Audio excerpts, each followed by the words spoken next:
YouTube, what's good? See you later, gaming here. Welcome back to a brand new podcast for 2021. I've got my host with the most, Jordy. Sadly, not joined by Braden today, but Jordy, what's up?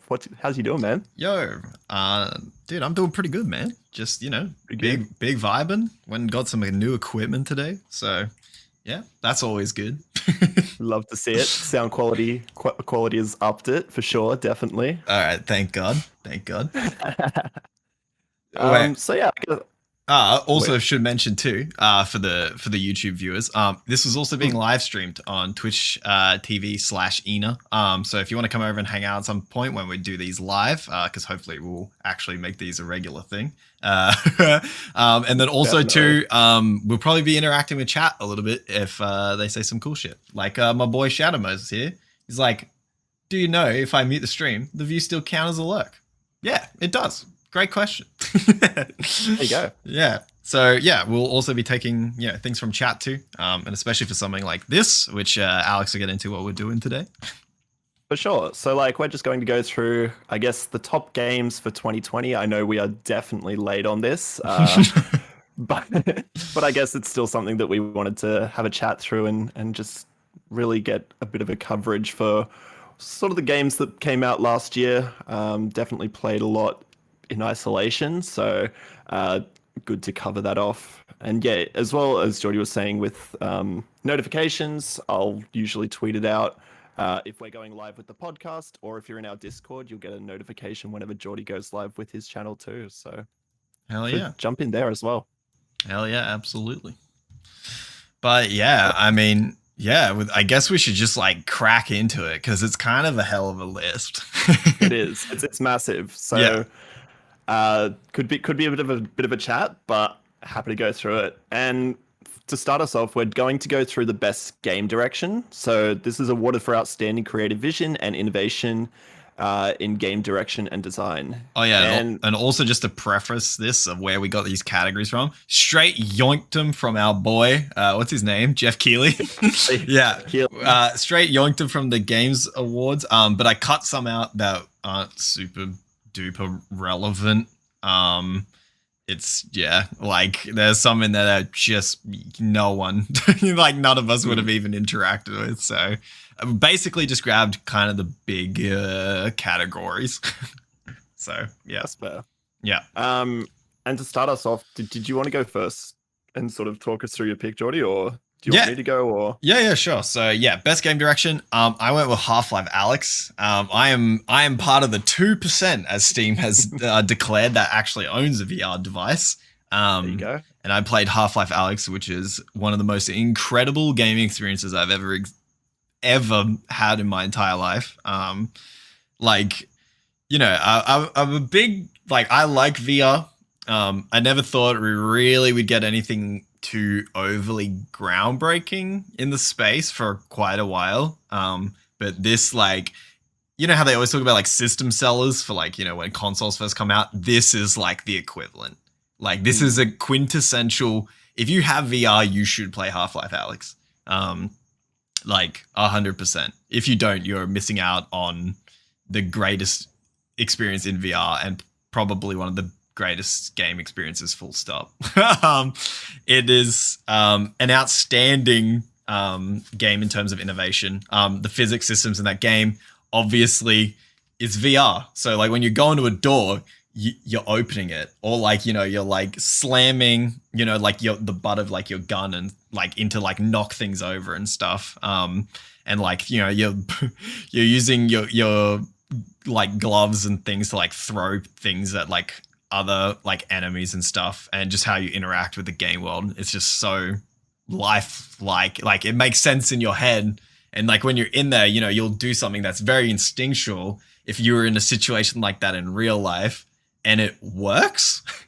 Which is like a lot of VR games do, but not to the degree and strength of this. And then also the art direction, the narrative of it as well. Like just the package as a whole is so cohesive. And in terms of like game direction and design, like the direction that Valve always uses for Half-Life is to always answer a problem or like solve a problem within a space, right? And that's like first Half-Life was like, 3D world plus physics. How do you do it?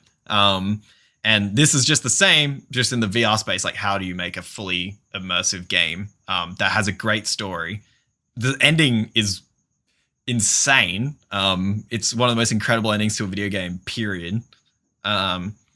And yeah, for me, that's the reason why Half-Life Alyx is definitely best game direction for me of last year. No, that's awesome. Because I feel like I haven't got a VR headset, but I know that you've sort of talked it up. And I feel like in podcasts gone by, we've spoken about how VR is something that's been so underutilized thus far. And so to have a game that sort of really, really utilizes that and is done like a game that's done well, it's good to see, because I hope it's something that draws more developers towards. Because when there's something cool in terms of tech, and especially like VR, I still think it's something that's still so early in its stages. Like, as you say, only 2% of people on Steam have it. Yeah. Like, you assume that some people have, say, like a console variant, like the PlayStation 1 or whatever. But it's like, it's still, that's not a lot of people that own it. And I don't know if it's like a price point issue at the moment that's causing people to not own one, or what. So just as a preference to that point, so Sony has announced that PlayStation VR has sold through more than 3 million units. So PlayStation VR as of March 3rd, 2019, that was a while ago, was 4.2 million units. And now it's saying it's above 5 million. So that's a lot. That's pretty good. Yeah. It's probably still like 2% of PlayStation's player base, though. Yeah. Literally. Because like, you think a majority of people playing on PlayStation are usually going to be playing with a controller. I feel like PC is something that has a bit more flexibility in that sense, that you might have a VR headset or be willing to fork out for a VR headset. Yeah. Yeah. I mean, yeah. But like Oculus is going for a very strong, you're going to be able to afford one run. But like, even then, it's a very niche hobby. But the problem is the Half-Life Alyx is so good. I wish it wasn't niche, because like 2% of people can possibly play the experience, but then like 0.2% of people will in the first place. That's so true. Yeah. But you got to think 2% of Steam's user base would still be massive. Oh, yeah. It's like, for the amount. How many is there now? I mean, there must be like, concurrently they broke their record or whatever, but there'd be hundreds of millions of people on Steam, surely. So yeah, you'd be at least looking at a mil. Steam had approximately 120 million active players in 2020. All right. So 2% of 120 mil. Math time. Yep. Cranking out the calculators. 240K? Yeah. That seems correct. Wait, no. No? Oh no. It should be a little higher. More zeros, 2.4. Yeah. 2.4 mil. Yeah. Okay, that makes more sense. I was like, wait, 240. Yeah, that's maybe too hefty. That's a few. Lot of it is, but in the grand scheme of things, it's also not. Yeah. Yeah. Like, I feel like if that was, say, a standard AAA title and you're looking at, say, 2.4 mil, it's not massive, but I think it's a step in the right direction. Like, I went to, like, New South Wales has come out of COVID, and one of the things that I'd been wanting to do for the longest time, like since COVID started, it was really weird, but I wanted to go to an arcade. And I went in there the other day, and a bunch, like, they've got someone who stands next to the VR headset and like the arcade machines, because obviously, like, not COVID safe environment at all, where you've got so many people like touching machines and using them. But they have like a Raving Rabbids VR game there, right? Like the old, and like you can sit in that machine. They had another one that was there, but it was like four player. Oh, and they had like Beat Saber. Like arcade machine there as well, which was VR. Yeah. And I was like, nifty. Dude, Beat Saber's lit, but so it's like, when it's coming to a stage where it's in an arcade, Yeah. it's like Yeah, that's when you sort of realize, yeah, this is starting to take off. yeah, for sure. And what about you, Chief? What was your best game direction? I'm gonna go with, I think this was along the lines of the Game Awards, and it was The Last of Us Part 2. And I'll be very forthcoming in saying I still haven't finished The Last of Us Part 2. So take my take my pick with a Mm, grain of salt as you will. But from what I did play, I think that they did a really good job at building on the mechanics that they had in the first game. I think that's one thing that The Last of Us, like the first Last of Us, was heralded for, was its gameplay, and sort of the stealth mechanics, the overall gameplay. The AI was really good, and I think that that was something that really played into it. Like when you play The Last of Us, I feel like you are in that post-apocalyptic world. Like the team at Naughty Dog do such a phenomenal job at making it look and feel as if you are in that mm. space. The world, Um, the world is like leading class. Like yeah, environmental storytelling, in, environmental storytelling, and the environmental detail and how they build levels and environments is like top tier. I do yeah, disagree with the mechanics though, but fair. that's a different thing entirely. From someone who did game design, I find them Mm, incredibly frustrating. yeah, And I think the frustration though might come from 30 FPS. yes, That's yeah, like how the mechanics play of like it being like kind of like really quite slow to like like a normal human would be, right? Like it mm, like humans aren't these god aimers like you have in like COD and shit, right? No one's running around with a 50 caliber like sniper rifle in real life. The problem is that for me it's a game and I still need it to mm, feel quick and responsive because I'm like, bro, I feel like it's not even my hands letting me down. It's the game. It's the game not yeah, allowing me to do it. But yeah, yeah. yeah. No, I feel that, and I feel like that's something that, and obviously it'll come as it always does with these sort of Naughty Dog titles. They launch at like the end of, well, especially with Last of Us, where they launch at the end of sort of a console life cycle. I'm sure it'll get its PS5 port in due time, Yeah, for and sure. so it'd be interesting to play At 60. on that as well. Yeah, definitely, Yeah. definitely. But So what was the yeah. innovation that you liked about it or the creative vision of it? Um, I think in terms of like creative vision and innovation, the inventory system was sick. The combat systems felt very fluid. Um, and just those sequences. I don't know how much is sort of pre-written or pre-done, but from what I played and what I've remember of it, it was pretty good and pretty clean. Nice. Um, yeah, Hell yeah. All right. that's my pick. Sweet. Yeah. Should we move on to the next one? Yeah, absolutely. So the next topic we've got is the best narrative, and this is for outstanding storytelling and narrative development in a game. I'll start off with this one. I've gone the Ghost of Tsushima. Uh, Yeah, so boy. this game was awesome. This I game really loved kicks it for, fucking ass, dude. yeah, like I liked it for a bunch of reasons. And it does take out a couple of different awards for me. But the narrative, I played the game in Japanese with English subtitles. And I played it with I forget the name of the director, but the black and white filter. Oh shit. Yeah, yeah. I know I I went know what you mean.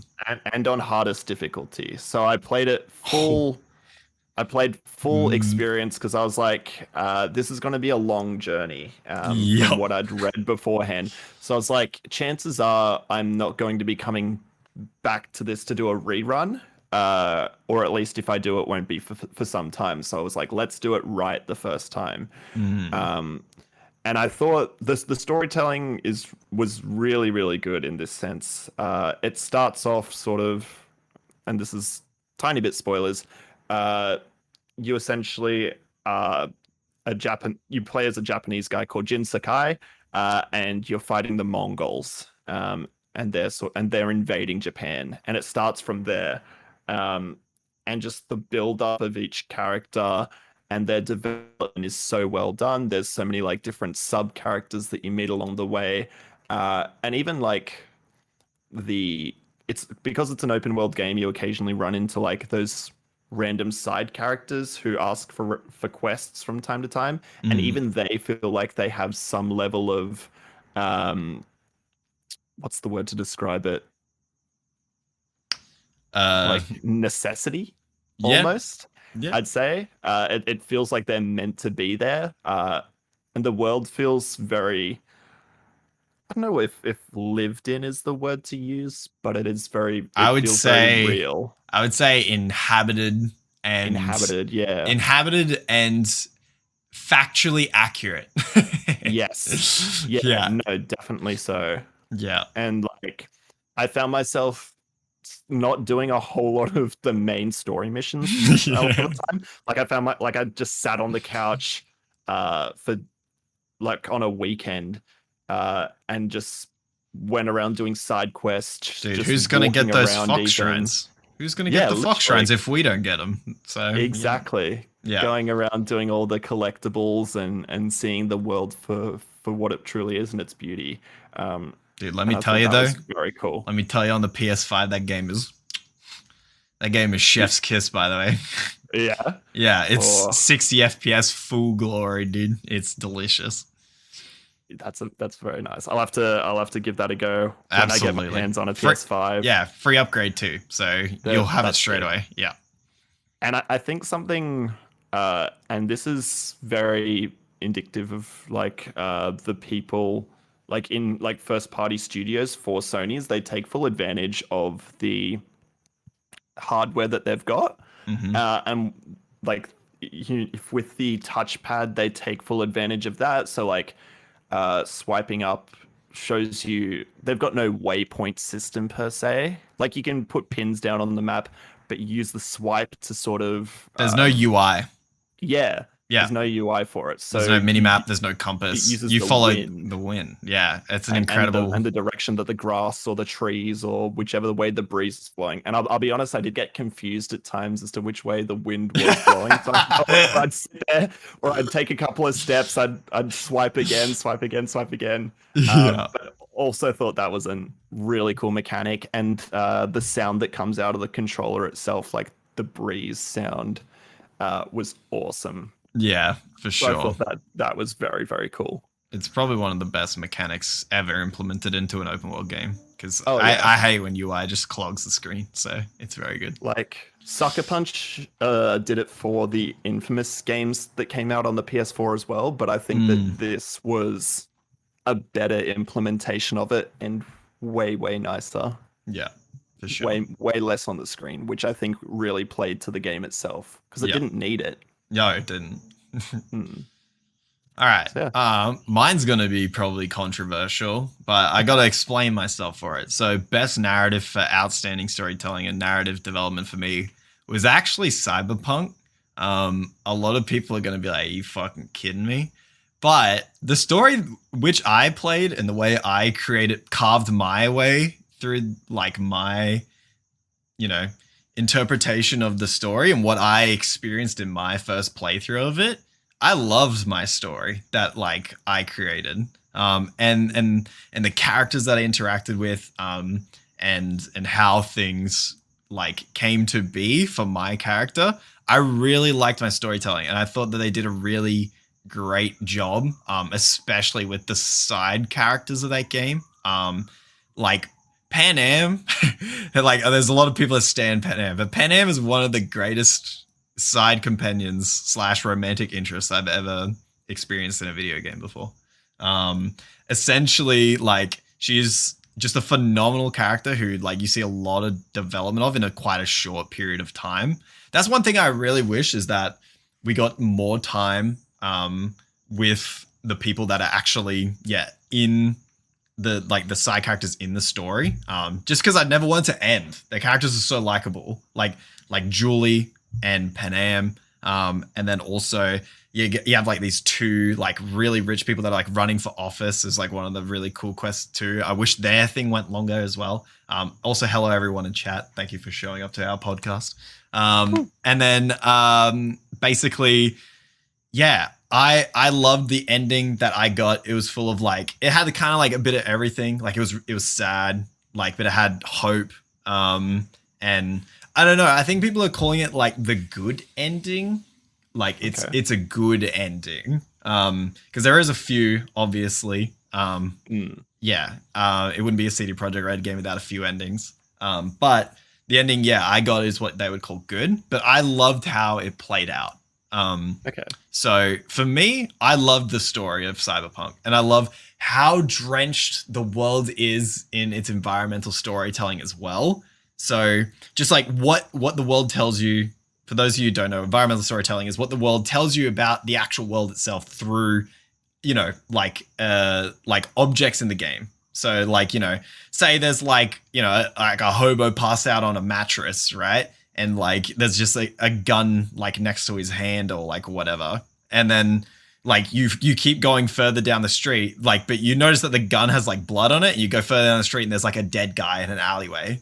And then in your head, you like piece it together. You're like, oh shit, that hobo just like absolutely clocked the shit out of that other hobo, right? It's not the game specifically telling you what happens. It's like you have to figure it out for yourself, which I also think is a really important aspect of storytelling.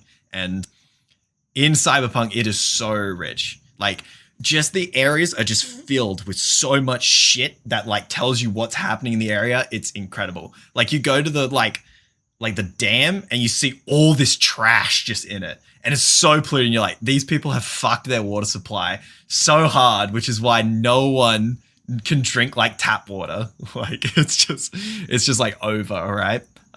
So for me, it was Cyberpunk. Cyberpunk was my like favorite story. It was a close tie between Half-Life Alyx and Cyberpunk, but at the end, dude, Pan Am just got to me, bro. I don't know what to say. What storyline did you pick? It doesn't particularly matter which one you pick at the start. It's just kind of like a nice little intro. People are kind of pissed because they want it to be more fleshed out. Because I have seen like that you still end up going through that essentially the same cutscene afterwards, no matter what. Yeah. I went Nomad. Okay. Yeah, I went Nomad. I love my Nomad start. And yeah, I would say, yeah, my ending was the Nomad ending. It seemed fitting. So yeah, it was. Yeah, I really enjoyed the story that I told. I got very invested in the characters that were surrounding me, and the voice actors for both V's are very good too. I'd say the female pips the male one out a little bit. That I've heard through some of the other dialogue lines, because I did my first playthrough as male, but I've got 2 more playthroughs to go, so I'll probably pick female for the next one and see how that goes. I'm invested. How many hours was it? My playthrough was 84. Oh shit. So it's definitely an investment. Sort of. I did a lot of stuff. There's some stuff that I didn't do because I'm like, I kind of want to save this for a different playthrough, just to feel like there's something else to experience. Like, you can obviously go many different routes within storylines, but I'm like, I'll just leave. I know that this is like kind of a major character, but I'll leave them for my next playthrough to have like a full big one. And then for my third playthrough, then I can really do them all again, but then pick the other lines that I didn't really follow, if that makes sense. No, it's fair. Yeah. I feel that. Yeah. Cool. I just wish that they didn't have like 3 years development on it. That game was in like pre-production for like 4 years and then 3 years of development, which is why, you know, in honesty, it should have been delayed for another year and a half, probably. And never should have come out on the OG consoles. but anyway, that's a different topic that'll take forever to talk about. So let's move on to the next one. I feel that. The next one we've got up is the best art direction, and this is for outstanding creative and/or technical achievement in artistic design and animation. Jordy, you want to start off with yours? All right, so for mine, I went Ghost of Tsushima. Just the faith and honor to like samurai film in this game for its animations is incredible. Just from when you start a mission, then finish it, and it just like cuts away like petals like on the screen, and then just like how the world moves around you, man. Just like that constant wind that makes you feel like a sense of place, but also like how the world itself is animated in like a very believable setting because it's off the coast of Japan. It's an island of Japan. So it is windy as fuck. Like it makes sense that there's so much wind because it's this tiny island. There's like no real big structure to like protect it from getting, just absolutely swarmed by wind. And just like how everyone moves, like Mongolians fight with just like this ferocity that's just like a bit sloppy too.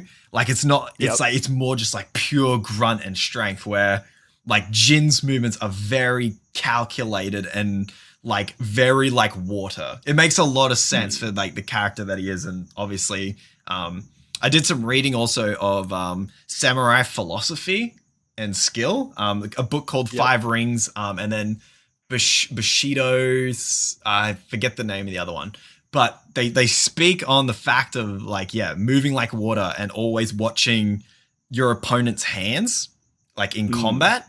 And if you actually look, Jin watches their hands if you zoom in. So he actually looks at the hands of the opponent. I'm like, holy shit. Like these guys did so much research on it. And like, just, oh my God. You unlock this ability, right? It's called the Lightning Strike. It has one of the coolest quests to obtain it. And just the animation of that with the like glint of your sword as it goes through. That game's animation system is gorgeous. I never saw anything janky. I'm still playing through it because I'm taking my sweet time with it because I don't want it to end. But man, that game's animations are incredible. I've yet to see really any jank. I can't even recall like anybody's clothes like clipping through walls or anything yet. Like the animation and artistic design of the characters, the suits, the fucking blade sheaths that you can get, the costumes of like the people in general, and like how the Mongolian armor is also really true to life. Yeah, man. I gotta give it to Ghost. But your game you picked is my close second, by the way. And if Sorcery's still in chat, she will second this choice. Yeah, so I've gone Sorcery. Hopefully, I stay true to the pick. Ori and the Will of the Wisps. This game is just so beautiful. Much like the very first Ori and the Blind Forest, it's gorgeous. I was looking through because it's been a little bit since I played that, and I was just going through it the other day and watching like some clips, and oh my God, like yeah. What? Like there's not much. I don't know how to put it in words, but it's so well done. The art style is something that's so unique in a way, but it's still so fresh and very cool to look at. And I feel like it's something that you can play through the whole game and not hate or not dislike in the slightest. If you dislike the art style of Ori and the like Will of the Wisp or Blind Forest, you're probably just a horrible person. Yeah, and I remember when, and I think we spoke about this on a podcast ages back when Ori and the Blind Forest was coming out, and we were looking at like trailers from like E3 or something, and being like, oh wow, like just looking at it and being like, ooh, this is so cool. It's got like a very similar art style to a game that I played this year or last year as well called Seasons After Fall. Sounds familiar to me, actually. Yeah, it's sort of, you play as a fox, but you're like a spirit that inhibits a fox. And then you sort of, it's like a 2.5D game where you like got its parallax scroll effects. Right. and you can essentially like change the seasons as you go through, and whatever you need the season to be for set tasks. Yeah. And I get like very Ori and the Will of the Wisp vibes from it. So cool. Hell yeah. So cool. But yeah, that's my little wrap up. I'm sure you've all seen sort of Ori and the Will of the Wisps. If you haven't, play it. And also it's on Game Pass. It's on Game Pass. Play it. Yeah. It is too. Yeah. And like most people's Game Pass for the first time they try it's $1. For the love of God, if you haven't yet gotten Game Pass on PC or Xbox, it's $1. For the love of God, to play Ori and the Will of the Wisp for $1, and then if you want, cancel your subscription. But you could finish that game in a month. It's incredibly it's not super long.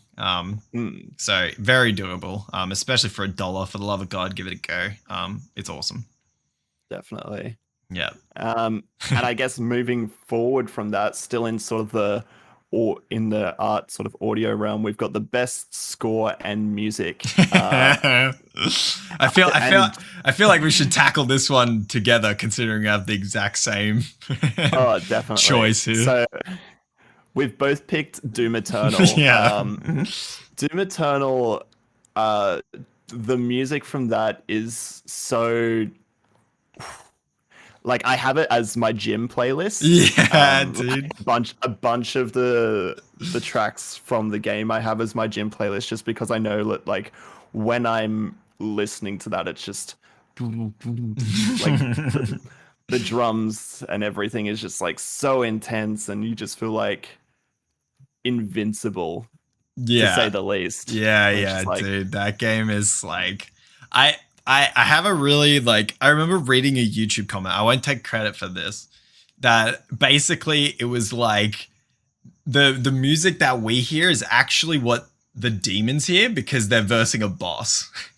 Oh wow. So it's like actually like the boss music for the Doom Slayer. That's like he is the boss, and that's the music that actually the demons hear because they are versing this incredibly overpowered killing machine that they just stand no chance against. And I'm like, yeah, that's a really fun way of looking at the music. It's like, yeah, it is boss music, but like we are the boss. Like, yeah.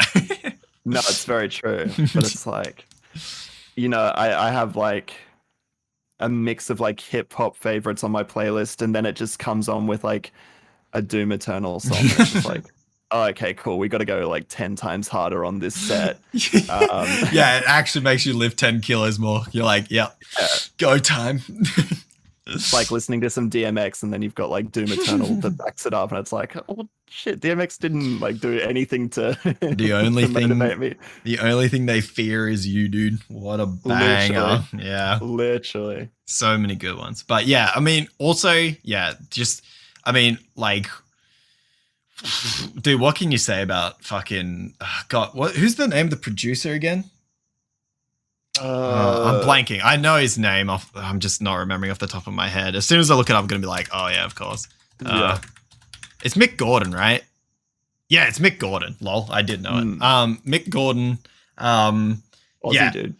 Yeah, Aussie dude. Fucking beast. He did the Wolfenstein soundtracks too. And then he also produced also the new Bring Me the Horizon album as well. So if you haven't heard that, it's very Doom.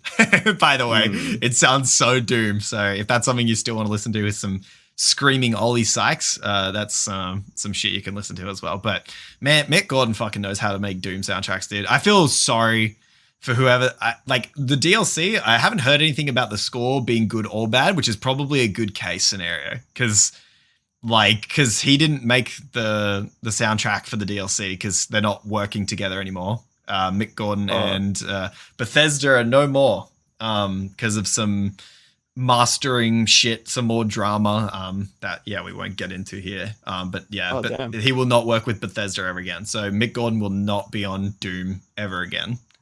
So relish in it, fellas. But that's unfortunate. Yeah, it is. I feel like that's like, although Doom and Doom Eternal as a whole is like an amazing game, an amazing series, it's topped by its music. Yeah. like the score makes it so much better than like Yeah. it's a good game, but it amplifies it. Oh, dude, try playing the game muted. Try playing with turn the music all the way off, see what happens. You'll be like, what the fuck? Yeah. What the hell? Like, what the bro? Literally. What the bro? It does so much for that game. It really does. Yeah, it's. Oh, if you guys haven't played Doom Eternal, obviously give it a go. It is kind of hard though. So if you don't like hard games on even like normal to hard difficulty, probably stick on easy. But turn it down a little bit. Yeah, but it is worth it for sure. Definitely. All right, my man's next category. So moving on from score and music, but keeping in with audio, we've got best audio design. So obviously that's for things like sound effects, how all the audio ties in together, and then basically everything to do with audio. So like, you know, if I walk inside of a house, does the rain outside actually not like, does it stay the same volume or is it going to dampen itself? Shit like that. So basically anything to do with audio at all. Yeah.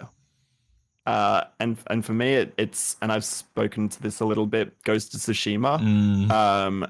I think it's, and I mentioned this previously, but just like the way that it's been integrated with the controller, the rustling of the leaves, like Jordy was mentioning how many particles are on screen at one time, but the way that like the audio for that still works so well. Like there's a couple of areas where you'll just be standing there and there's, I think it's oak leaves or something along those lines, where there's just thousands of them on screen. And I think it's something that does really well and like manages to perform really well on a PS4.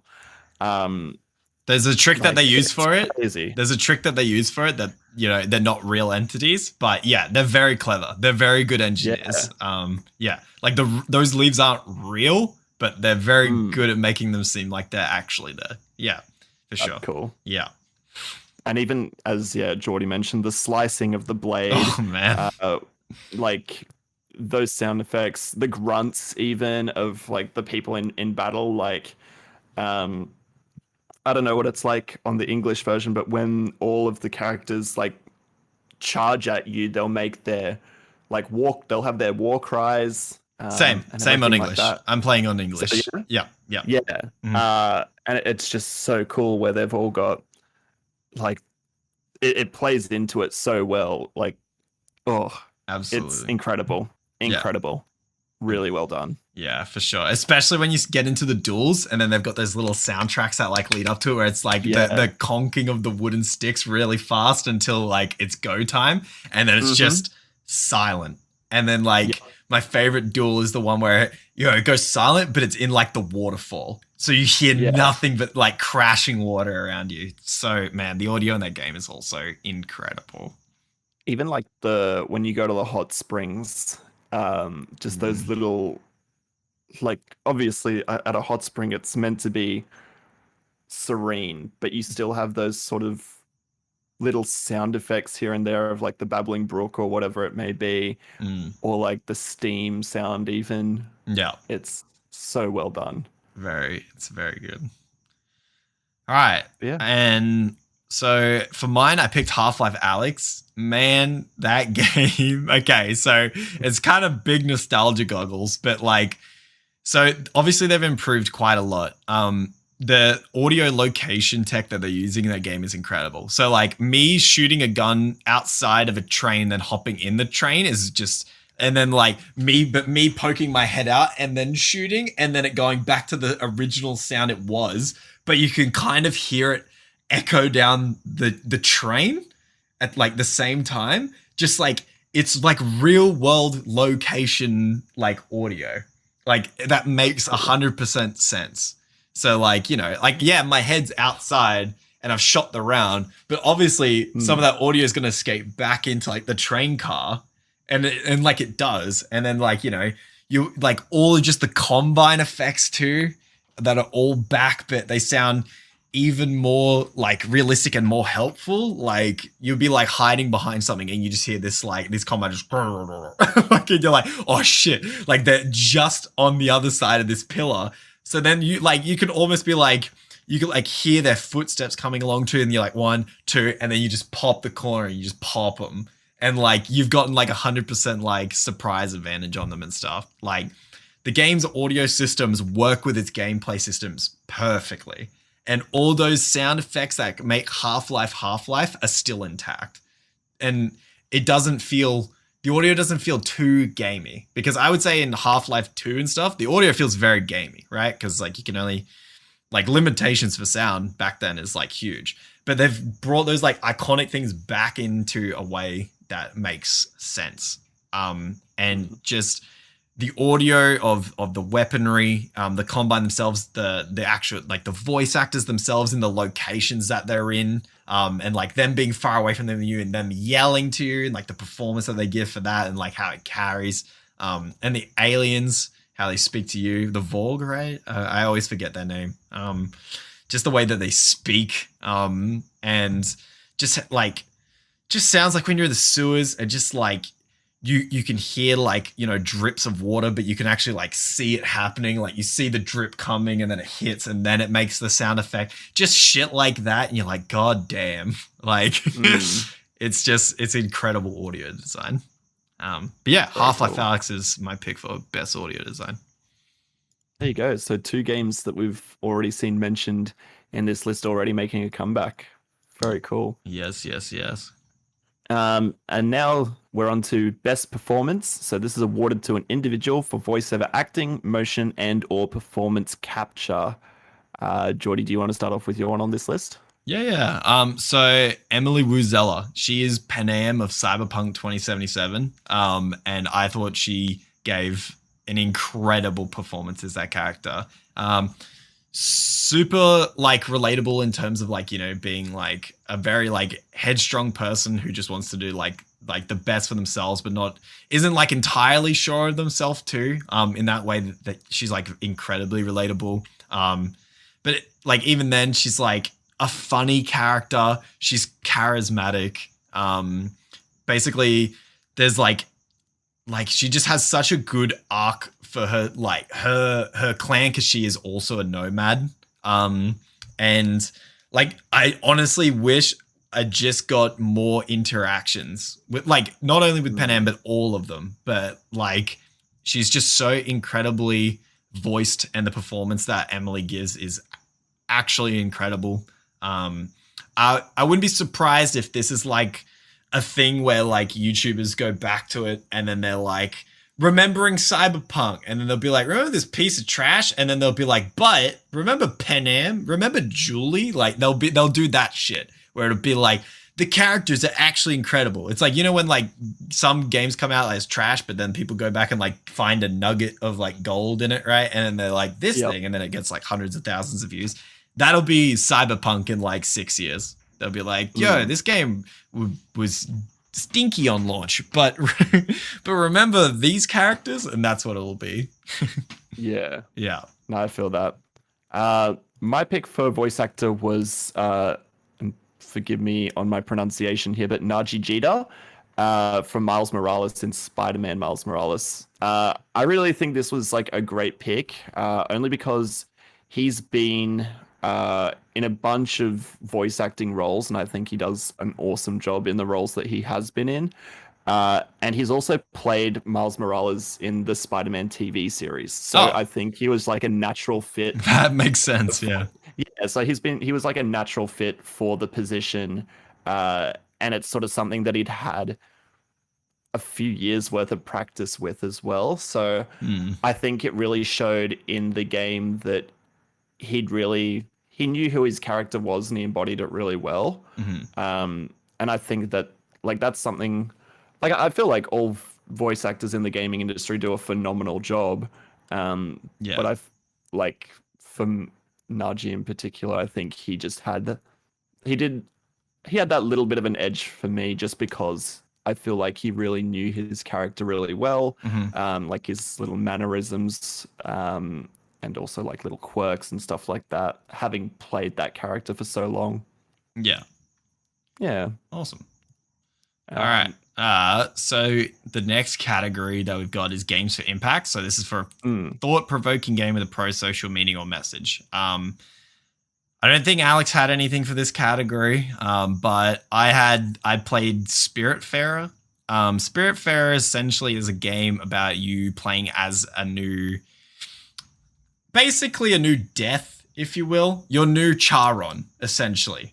So Charon obviously is like the boat, like, you know, he's the boat person. He like shifts souls to their new, you know, place of rest. And you play as a new one because he's retired and his soul has left. And then basically you meet all these people who have been like your friends in life or family, and you are moving them on to their like the next life, essentially, and like, you know, sending their souls home, like to wherever that may be. And it's just so heartwarming and sad at the same time. It's super melancholic, but it's always happy at the same time. It's confusing. But really, it's just a game about learning about death and acceptance of death, is like the real overall theme that I got from it. I think it has a great message about learning that there's still, you know, like hope in death. That like, you know, no matter what you believe in, you hope that there's always something better for, you know, whoever the person is that, you know, has left your life, for them, wherever they're going. Even if people believe it's nowhere or whatever, you still hope that it's peaceful, like whatever it is, right? And I think about this game, and it's really, I think would be a very, I think it's a game for impact because I believe that this would be a really great tool to teach children how to deal with like grief and moving on and acceptance, and understanding that death is a natural part of life. And yeah, that's why I really loved it. I think you would really like it too, by the way. Yeah. If you can get it on special or even just in general, if you look at it and you're curious, I think I did see the trailer for this one. Yeah, it has the really cute frog that plays a flute in the rain, which is spoiler, it's her uncle. And oh no. and he's amazing. But yeah, dude, incredible. Yeah, super great game. Score is beautiful as well. So even if you don't want to play it, dude, you can buy the soundtrack separate, I think. Dude, the soundtrack's incredible. So yeah, definitely. Big props for the devs on that game. It's super, super beautiful. Very cool. Also, I just realized I didn't have a game that came out this year for this topic. I played Hellblade: Senua's Sacrifice last year, though. Hey, it counts. Chuck it in. That's a great game. So that I hadn't played that game previously, and relatively quick game for the most part. Yeah, but it deals with psychosis. Absolutely, it does. And it's quite a dark game. So for those of you, I'm sure like most people who are listening to this have probably played this game or at least heard of it, and I think they're coming out with a sequel. Yes, yeah, Hellblades. Yep. Yeah, so I'll definitely be jumping on that one. I'm surprised I left it so long to play this. But yeah, I got it on my PlayStation. They had like a bunch of sales last year with games, and this was one that I picked up, and it was really, really good. I think I finished it in like a week. Yeah. Just playing like a little bit each night sort of thing. But very, very cool. Yes. And very well done. And still holds, like, it's from a couple of years old, but looks holds great. Up very well. Yeah, it's great. Holds up really well. Yeah. Yeah, I'm very excited to see what they do with the because the psychosis is probably one of the most interesting gameplay mechanics ever in a video game. For those of you who don't know, definitely look it up yourself. I'll give you the short form of it though. So essentially the psychosis that the character is inflicted with is multiple voices in the head. But the thing is that the voices can hurt you or harm. They can harm you or help you. So like in the game, I won't really spoil what they are, but there are things you have to fight. And while you're fighting them, you've got these voices still going on, and you'll hear like one be like, turn around, and you'll turn around and like, there'll be something there. You're like, oh shit. So then like you fight it, but then sometimes they'll be like, turn and you turn around, it's fucking nothing. And they just trolled the shit out of you, and you're like, oh god. The way that the game plays too is your health it's kind of hard to gauge at times. I noticed as well. So like if you get hit, you could go down, and that's like reset. So you got to be pretty cautious of that, and so it's a really very cool mechanic in the way it's integrated. For sure. Next topic on this list is the best ongoing game. So this is awarded to a game for outstanding development of ongoing content that evolves the player experience over time. And Jordy and I have a synonymous vote on this one too. Yeah, in boy. Minecraft. Let's go. This game, like you all know Minecraft. I think it's over a decade old at this point. Which is crazy to think. Crazy to think that in the last 2 years of its life at the moment, it's received more updates than the last like insane 4 in total. Insane. Like it had a massive resurgence on YouTube last year with content creators picking it up. I think PewDiePie helped that one significantly. But obviously like a bunch of other creators picked it up. I was watching a video the other day showing off a bunch of features that have been re-added because I haven't played for a little bit either. And I saw like a bunch of things that have been added that I was like, oh, this is creators playing with a mod. And then I realized it was just vanilla Minecraft, and I was like, oh shit. Yeah, they've added a ton back in, and then we're getting like the caves update in like a little bit now where they're like adding extra stuff into the caves, which is cool. Insane. Because like I was the same. But I was like a heavy Minecraft addict. Like I got a copy of it when it was in alpha, and like they had just so when I started playing Minecraft, they had just added the ability to hold shift so you didn't fall off blocks. So that's when I started playing. So they only just added that functionality, and I played that version of that game, like because poor child. Till probably like the last patch of beta, and then I finally bought the game on the last patch of beta, and then it fully released. So I was playing like alpha 1.7 for like I don't know, like 3 years or whatever it was, like 2 years. I don't know, something crazy. But then I feel like there was a lot of Minecraft coming out when like 1.0 hit. And then before then too, probably I would say more Minecraft probably came out in alpha and beta because it fucking exploded on YouTube. But then it went away because everyone got burnt out, right? Because it was just so much Minecraft. It's just like Minecraft. And then everyone left. But then I feel like it's had such a big resurgence because everyone's like, oh man, I love this game. Like I've had a big enough break from it. Like it's the break has been long enough. Now I really do feel like coming back. And I've been playing, I've got a server. Alex, if you'd like to join, you can join if you want, bud. Absolutely. We've just been like playing like pretty casually on there and stuff. But like all the stuff we've made is so cool. And just like all the extra stuff that they added, like it's way more to explore. So much awesome like stuff you can do with mechanics and stuff now as well. But it's just been so much fun. It's just been like a really great like social hub to go back to. Like just hop in a call and then just like hang out in Minecraft. And even if you don't really do anything, like I feel like social hubs and games have really been like lacking. You know what I mean? Like my old social hub used to be like TF2. You just go in like a trade lobby and just like talk shit with your friends and like just chill out. Yeah, exactly. And like the occasional people running around, you like shoot, but like not do much of anything else either. But I kind of love that where you've got games that it has no real purpose. Like sure, in Minecraft you can like build stuff, you can play to the end sort of thing, or the nether or whatever say objective you have, or you can just jump in and do whatever. And I love that about that too. Like it is a do what you want sort of game. Yeah, absolutely. Yeah, very cool. Minecraft kicking ass in 2020, 2021. Who would have guessed, huh? Yeah, unbelievable. Yeah.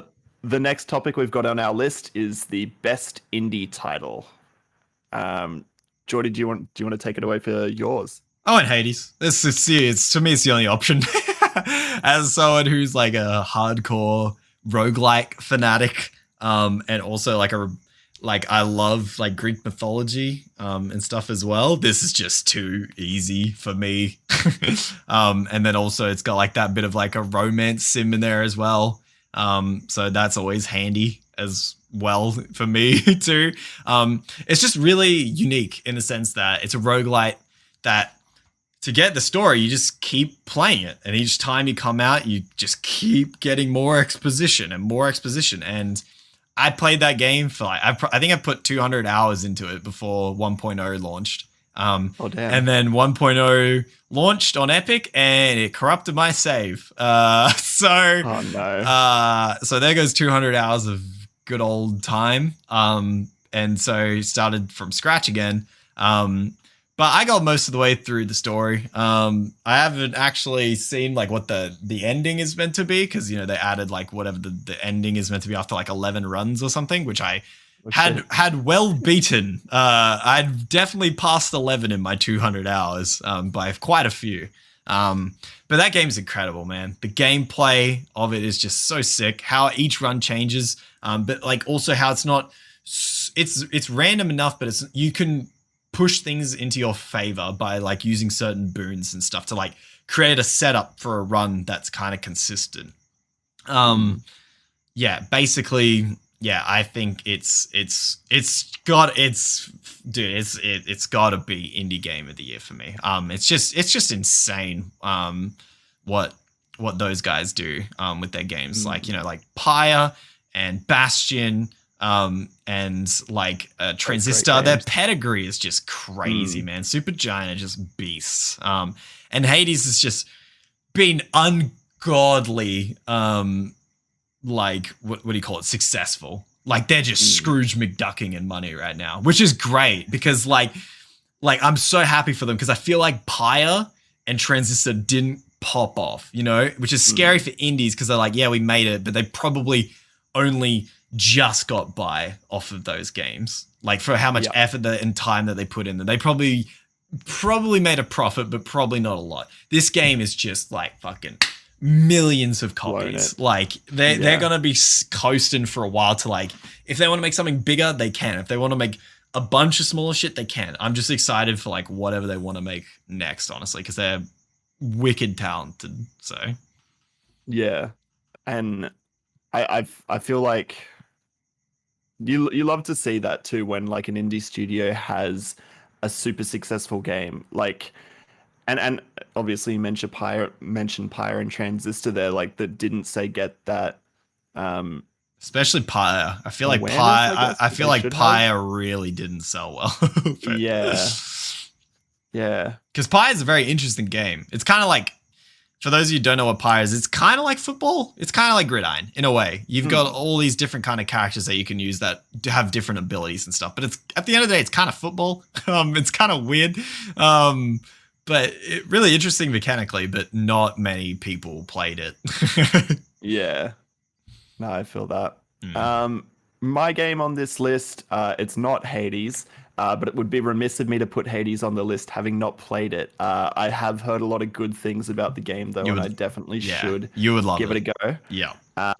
But my title was Fall Guys Ultimate Knockout. I think in 2020, a party game that everyone played, everyone and their mother played, was Fall Guys. I think that it had, and I mean, it's dropped off a little bit now, but the support for that game and the rallying behind the community for like a good couple of months at least, especially when it came out for free on the PlayStation Store. I think like all of my friends got on it because they all have PlayStation Plus, so they all jumped on it, and that would be like and it came out at like the perfect time too, like peak lockdown for us, where we were all just like, cool, day's over, we can't leave the house, let's jump on and play a game. Fall Guys, it's something where we could all jump in a lobby. There would be like 8 of us at a time, all in the same game, and it was just cool to do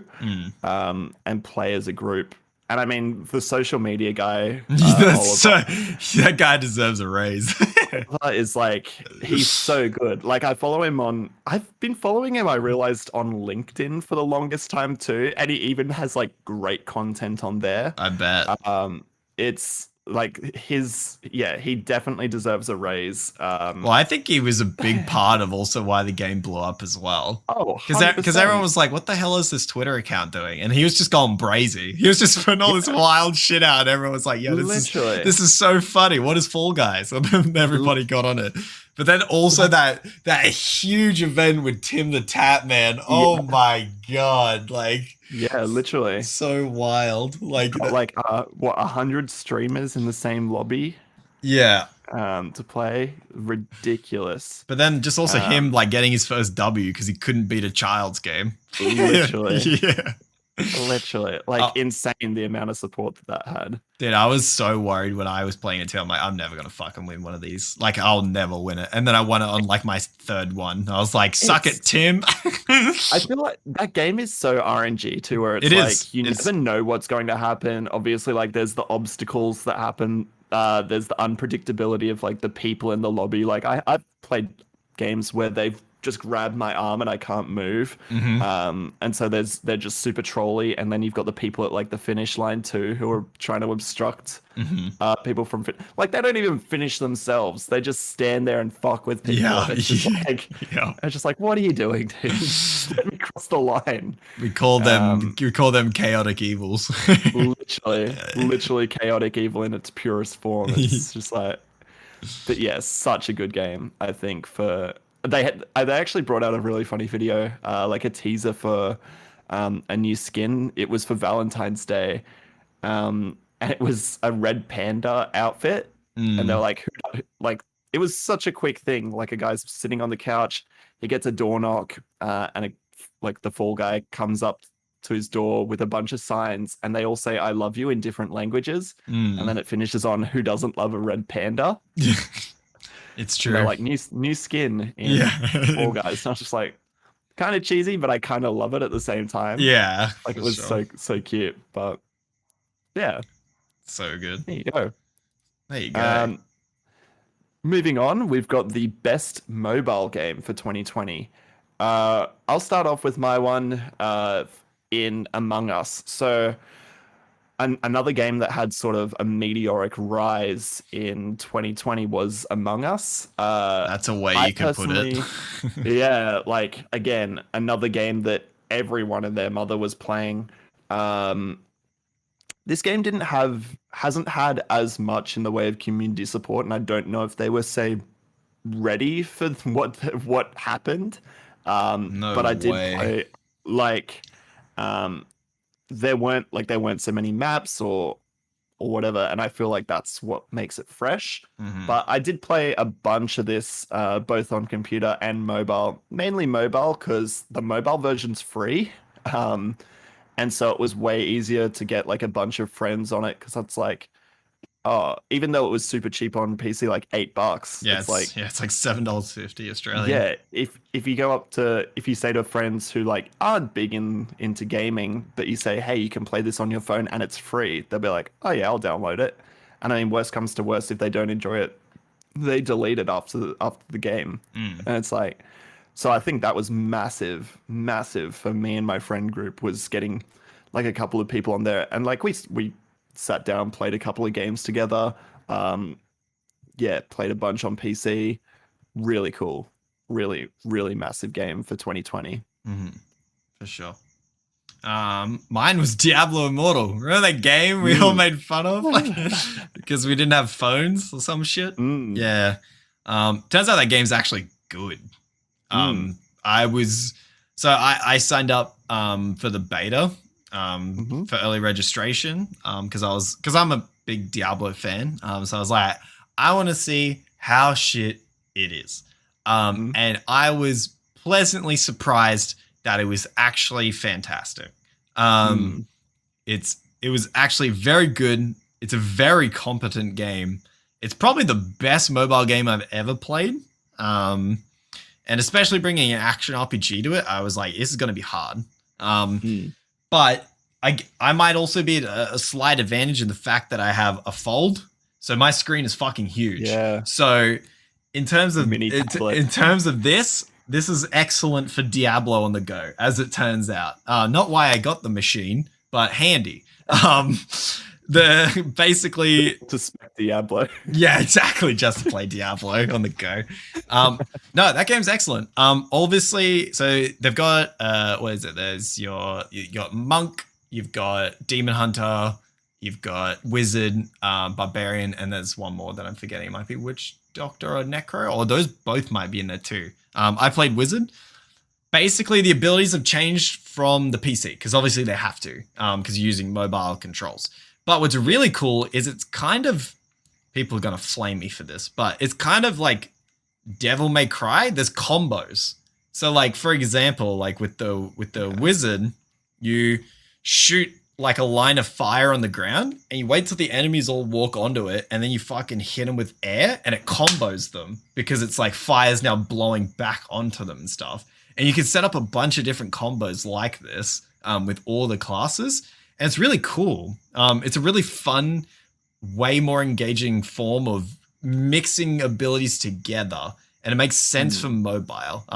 You could do it in many different ways on PC, but on mobile, comboing things is extremely hard. Like getting things to work together like that in ways that are synergistic. So for me, I was blown away that there was even like a system like that in there. I was just like, yeah, it's just going to be, flame. And this air move is just going to be to get some space, essentially. But they actually all work together. And a lot of them do work together for like a combo effect. It looked great. It ran great. Microtransactions, they weren't on when I was playing in the beta. So I don't know how egregious they are. I'm sure it'll cost, I'm sure there'll be some shit that costs some for sure. But from what I heard, they're not doing any like pay to power. It's pay for cosmetics and paying for making your rifts more interesting. Rifts are a mechanic in which it's just like when you get to the end game, you do rifts to get better gear. Basically, these modify your rifts. So they add modifiers to them. Like, I don't know, fucking, it probably won't be in there, but like, let's just say like big head mode, right? Not all of them have to be something so drastic. But that's apparently what they're going for with it. But other than that, yeah, looked great, sounded great. The voice acting that was in there was really good. Yeah, it was very impressive for a mobile game. Yeah, very cool. I think, the one downside I think for this game was it had a massive install file. Because I grabbed it after we had the chat of being like, oh, is it any good? And I remember downloading it and I was like, oh, like 80 meg or something. I was like, oh, that's tiny for this game. I didn't realize is the fact that there's it's just a package downloader. And it was something like 1.52 gigs to download. And I was just like, oh, shit. She's a was chonker. Not expecting, She's a chonker. I was not expecting that. Haven't had the chance to play it as of yet, but I do have it installed. So it's on my list to play. Hell yeah. For sure. But yeah, moving on to best community support. I had another title here previously, but I think the title that I'm about to name definitely deserves best community support, and that's Animal Crossing New Horizons. If this game can't be dubbed as a console seller, I don't know what can. Because I know so many people who were going on Kmart website, on Big W, on JB Hi-Fi, EB Games, Amazon, internationally, looking for a Switch to be able to play Animal Crossing New Horizons. My housemate bought a Switch. A bunch of colleagues from work bought a Switch just for this game. And I don't think that they've picked up the Switch since playing this game. Yeah. Like earlier in like the year last year. I would believe it. I would believe it. And the going to everyone's different islands, sharing different supplies with each other.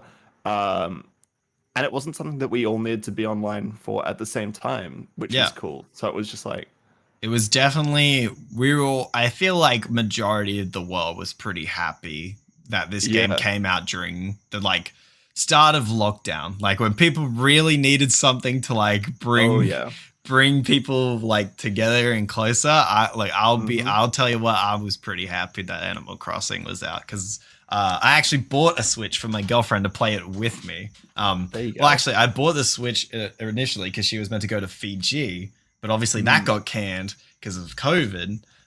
So we both just grabbed a copy of Animal Crossing and we just ended up playing that for like quite a long time.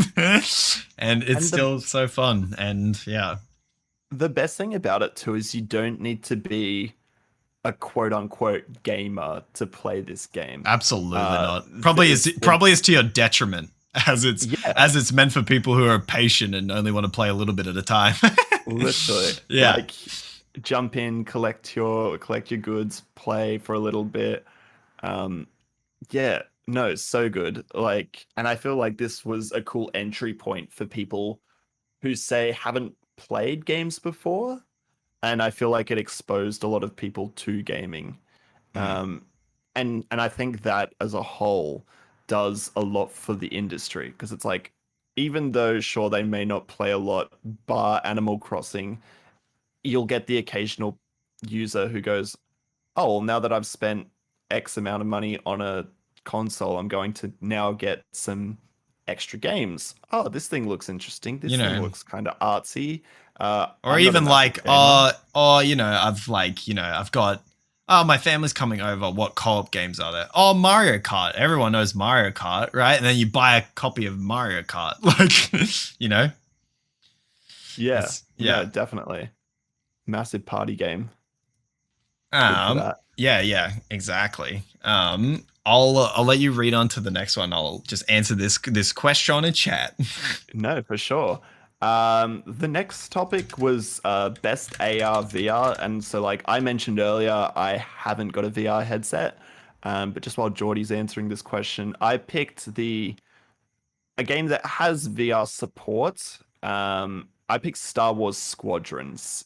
So this was, and again, this is a game that kind of fell flat on release, but it was a little bit of fun to play with my mate because it's a multiplayer game, and it's essentially just flying around in starships in space, and it's Star Wars themed.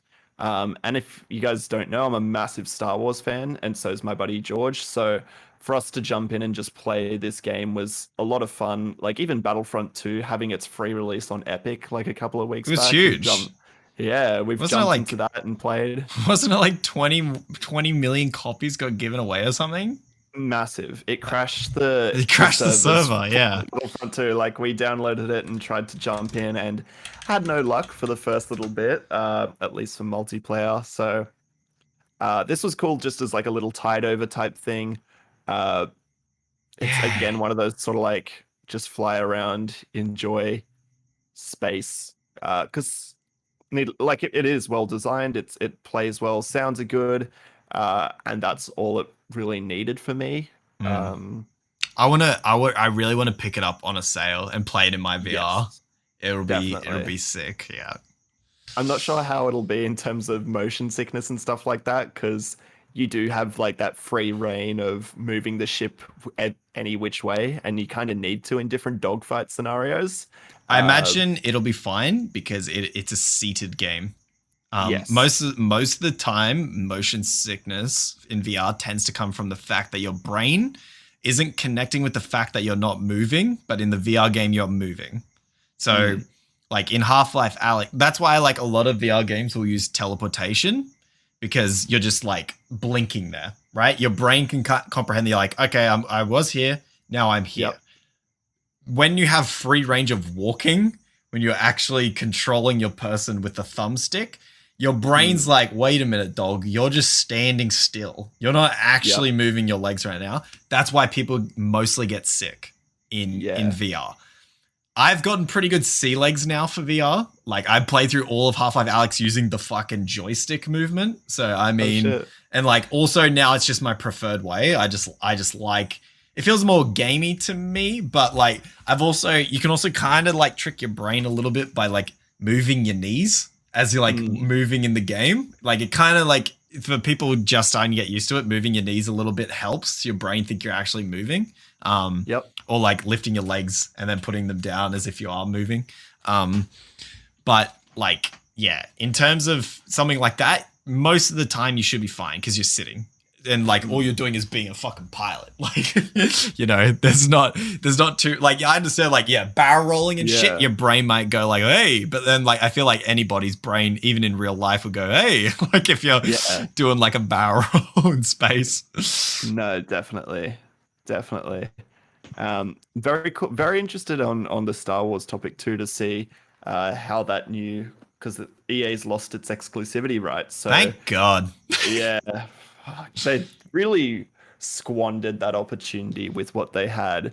Like, thank God for Respawn, dude. Thank God for Respawn. Holy shit. Oh my God. Yeah. Like, I'm like, imagine if, like, okay, like them and Focus. Imagine if Squadrons and Jedi Fallen Order didn't come out. Like, imagine. Like, you've got Battlefront 1, Battlefront 2.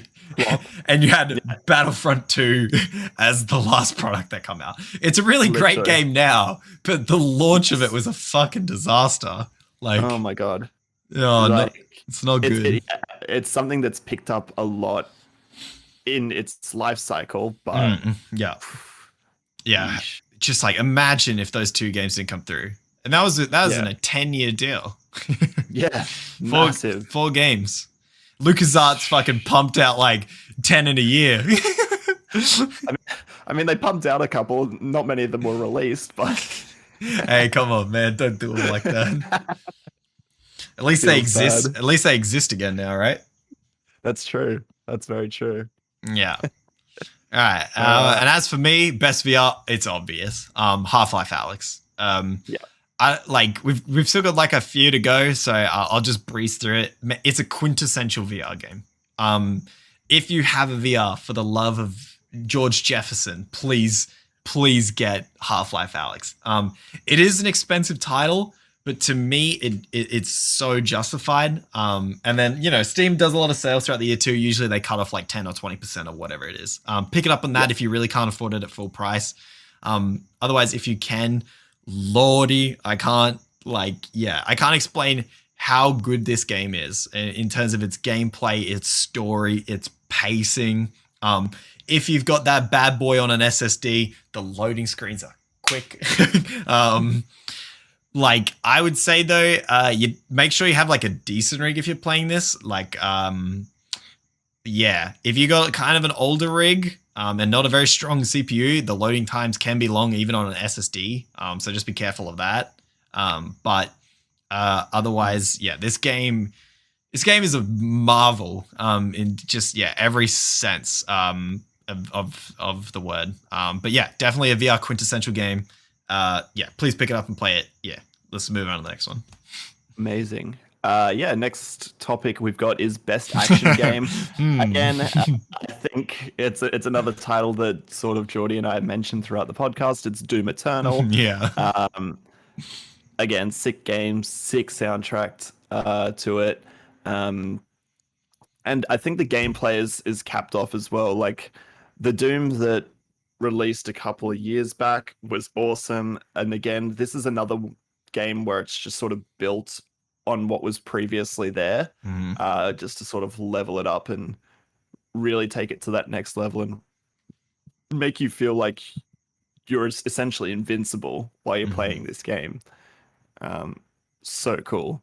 Yeah, absolutely. I mean, it's just perfect action. Like a game that keeps you on your toes and makes you move and learning to juggle all these resources at the same time. I think of Doom Eternal and the other Doom, for the matter of fact, as kind of like a game of chess. Like you've got your pieces. The demons are the puzzle, and you've got to figure out the way in which to solve this problem. And you've got a bunch of different routes you can go. Some openings are god awful. Right? But then some you figure out, you're like, no, this is actually the play in which I want to go. Like, especially if you play on the harder difficulties too, you'll start to like form your own patterns. And you're like, you know, like, okay, I've got the first half of this fight figured out. I need to figure out what I'm going to do in the back half. Like, can I finish this first half without using a BFG round and use something else and then save it for the back half where I can clean literally the whole slate and then like get through. Like it's just perfect raw action. Like it is just that. It is pure action. Like if you have like stopped for a second in combat, you're doing it wrong. like you will probably, not only will you die, but you're just not living into that Doom fantasy of just like ultimate speed and hyper violence. Like absolutely. Yeah.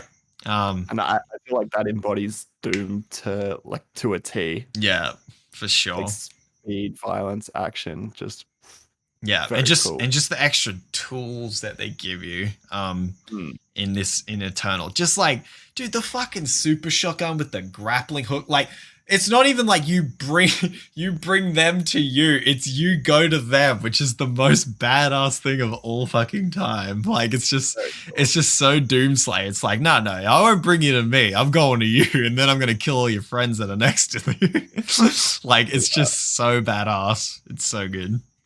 Very sick. Cool. I guess moving on to our next topic is best action and adventure game. I guess, Jordy, do you want to start off with yours for this one? Yeah, sure. I went with Cyberpunk 2077. And a lot of people will be like, isn't that more of an RPG? And I'd be like, no. I mean, it is an RPG, but it's not like a true RPG. In the sense of it is, but it's not at the same time. Like I think that the starting of the game should have been more prominent, like a lot of people. Like it really should have affected the different things that happen in the game. Plus, like your dialogue options for your start, like Nomad and stuff. Really, it's just extra dialogue for some extra informations and interactions. Nothing really ever comes of you saying that you're a nomad, or the answer that you give, like being like, you're a nomad, so this has changed the story this way. You know what I mean? Keanu, no, exactly, Mr. Moses. So basically, I think for me, so it does have the quintessential things an RPG need, right? Skill tree, dialogue options, but it's kind of missing that true sense of like freedom of your options and stuff, which I feel like if they had another year, they would have implemented easily. But yeah, for me, it just feels more like an action adventure game that has light RPG elements attached to it. Basically, the world is just so fun to explore, and the combat and how you go about it is also a lot of fun to me. I haven't really looked up too many pieces other than like people being like, yo, this shit's rubbish on console, blah, blah, blah, and stuff like that. Because obviously it is. It's a fucking travesty. Let's not get it twisted. The console thing is fucked up. But on PC, I rarely had any bugs, and it ran at like a smooth like 80 to 100 frames for me on like a 1080 Ti, which is getting old at this point. But to me, the world space is so incredible and inviting and engaging, and it sucks you in, and it just makes you want to explore the map, like just fully fucking go into it. And then the combat, like I went from being like a lot of melee focus, like using the mantis blades and just fucking carving people up with those, to like just like the sniper rifles and the power weapons, and then getting into like smart weapons and like ducking behind cover and shooting bullets over and down and stuff like that. The raw mechanics of the game are really fun, and engaging too if you engage with them. Melee is a little funky, I'm not gonna lie there. Like melee is a bit weird. I think with a couple of patches, knowing like CD, they'll rework a bunch of shit, just like they did for Witcher. A lot of people forget that Witcher was very spotty on launch, like very, very buggy. But look what happened to Witcher by the end of its life cycle. It's regarded as one of the greatest games of all time, for very obvious reasons, because it is. Certainly so, yeah. But buggy as fucking launch, still. Same as Cyberpunk, in a way, because that game was rushed as fuck too. And got crunched the shit out of the employees. Not good at all. Obviously, this should be a clear case of what happens when you crunch people. But in the regard of like the action plus doing the actual adventuring in the game, for me, Cyberpunk was by far the most gripping of that category for sure last year. Absolutely. Night City is incredible. The level designers and the world designers just outdid themselves astronomically. Yeah. No, definitely. I guess for my pick, it came out November 2019, so it sort of still falls into that realm of we count those 2020 titles. It's Star Wars Jedi Fallen Order, and for the longest time. No. Wait. Well, no, you're right. You're right. Never mind. I was reading the wrong category. Sorry. I was just like, wait, did you? Never mind. That was me. You go for it. My bad. For the longest time, we've been looking for a really cool Star Wars open world, play as a Jedi, roam around, fuck shit up type of game. And we haven't had that for the longest time. I think like the best one in previous history has been KOTOR, like Knights of the Old Republic. Yes. Has done a really good job of that. But I feel like Star Wars Jedi Fallen Order is awesome. Like the guy, I forget the actor's name, but the guy who plays Cal Kestis plays an awesome role. You have your little companion droid. The places that you go to, I think that the world selection was really, really good, because you go to a varying range of terrains and areas and different puzzles that you have to sort, and you still get that sort of fun experience of using a lightsaber. Because I think that's one of the coolest things in a Star Wars game.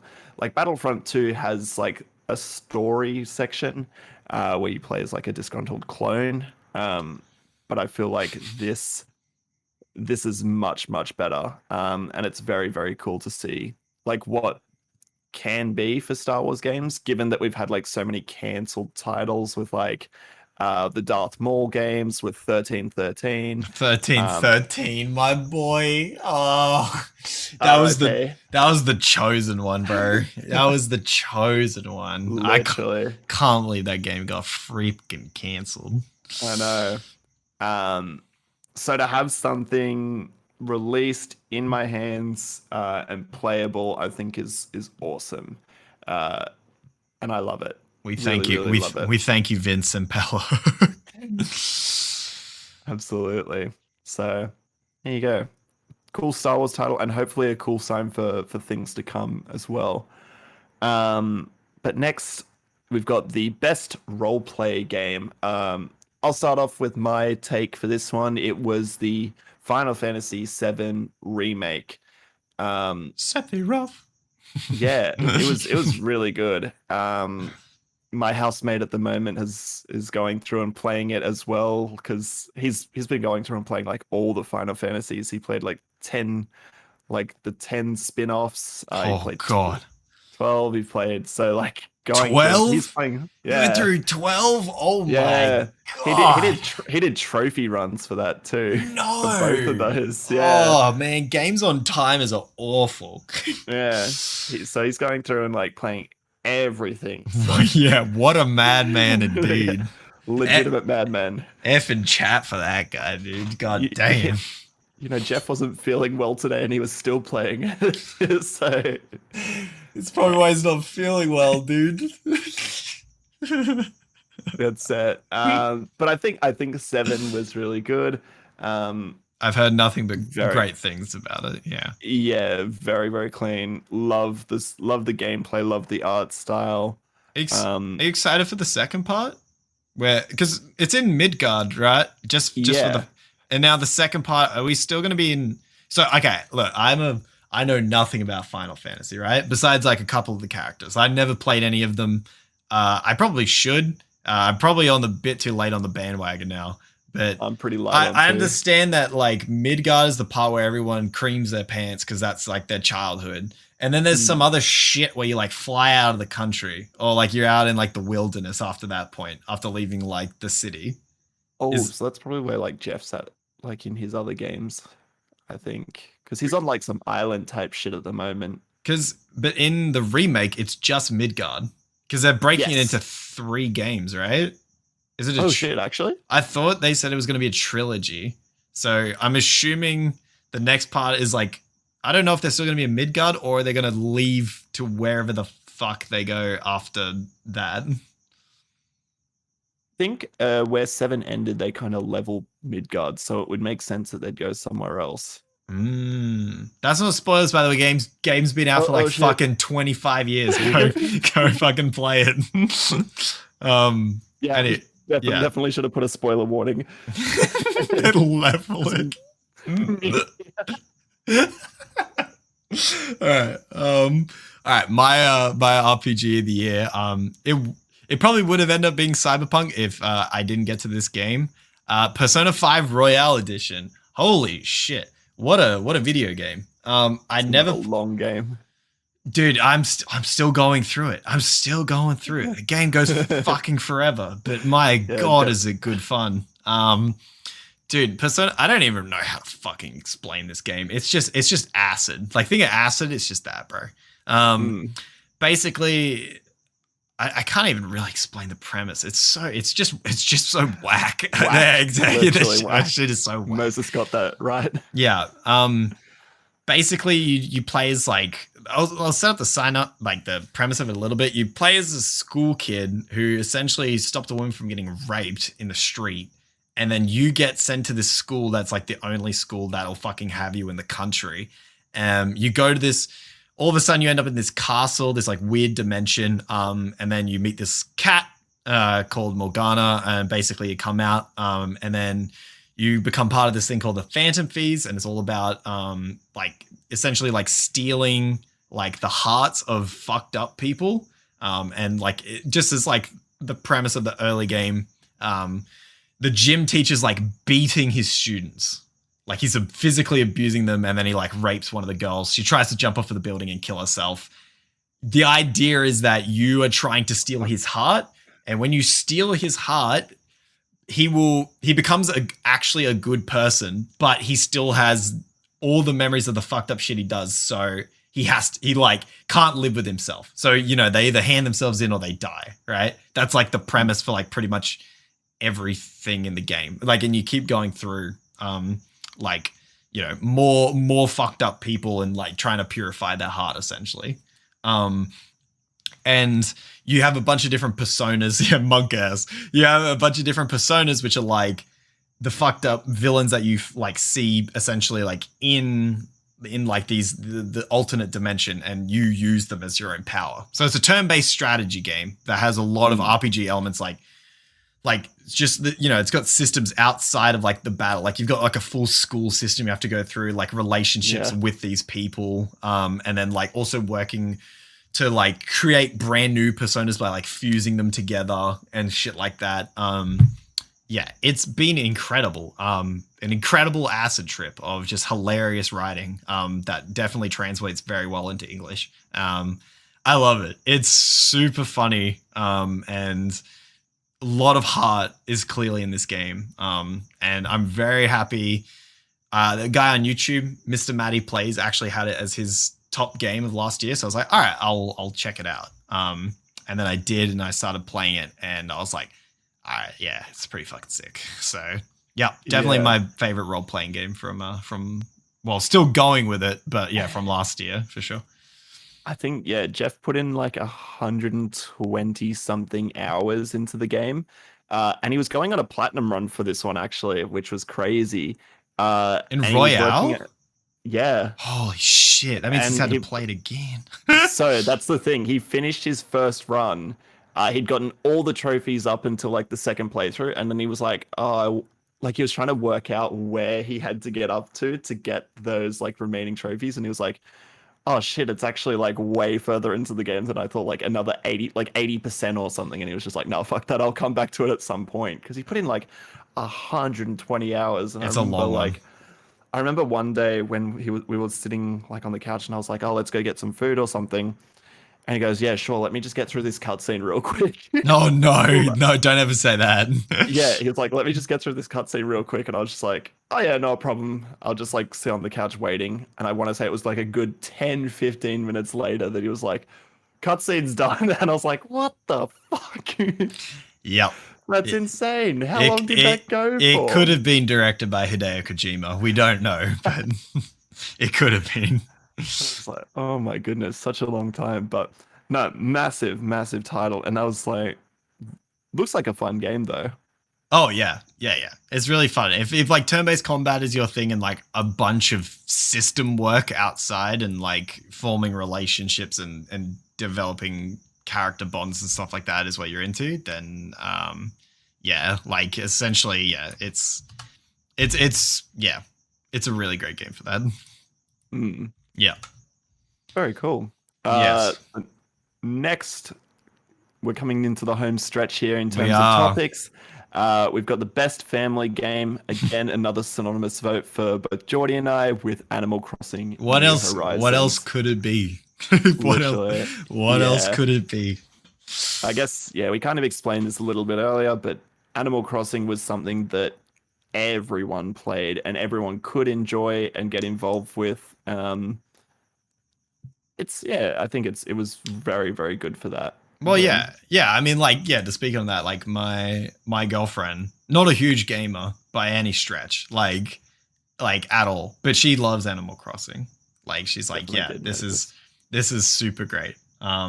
Yeah, exactly. We talked about that before. Yeah, so it came out at the perfect time too. Like matched up pretty much as everybody was going into isolation and needed something to do. And it filled a lot of hours for a lot of people. So I'm sure that game is going to rest in a lot of people's hearts as a very important time for them, and it'd be a very important game as well. So yeah, I mean, kudos to Nintendo. God, Lord knows that those bastards can't make anything poor of quality. So yeah, I mean, great family game. So obviously if you haven't played it and you do have a family and you are listening, give it a go. It's very G-rated, super fun to play with people. Yeah, give it a go. I feel like the name Tom Nook is going to be forever ingrained in people's memories as well. Tom Nook. Dude, you know what's beautiful about that too? I just remembered. Remember the crossover memes between Isabelle and Doom Slayer? Yeah. Because they both released on the same day. So I loved when the Twitter accounts from both Nintendo and Bethesda, or id rather, were like, you know, they would share each other's photos of like both characters crossing over into each world. It was so cute. Yeah. It was so good. Very cool. Yeah. I did see those.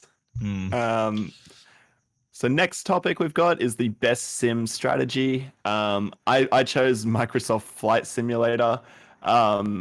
This game, I only played a little bit of it with my buddy George at his place, but I think it was very cool. Like, I think the mechanics and how well they integrate everything and making it super realistic and super true to what it should be. It's so impressive. It's so well done. And like, I mean, everyone's played Microsoft Flight Simulator, like the old school version back in the day.